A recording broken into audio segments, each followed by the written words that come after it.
మెలకుల కొరకై భారమైన కొండలెక్కితివా మెలకుల కొరకై భారమైన కొండలెక్కితివా మెలకుల కొరకై భారమైన కొండలెక్కితివా మెలకుల కొరకై బాలకడలి శయన రావేరా నిన్ను పిలువగాను బాలకడలి శయన రావేరా నిన్ను పిలువగాను బాలకడలి శయన నిన్నునే జాలి నుండి పిలువగాను బాలకడలి శయన నిన్నునే జాలి నుండి పిలువగాను జాలము చేసేదా వేదరా గౌరా గోపాల జాలము చేసేదా వేదరా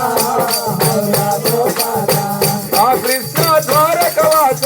యాపదో తారకయని పిలువగా ఆ కృష్ణ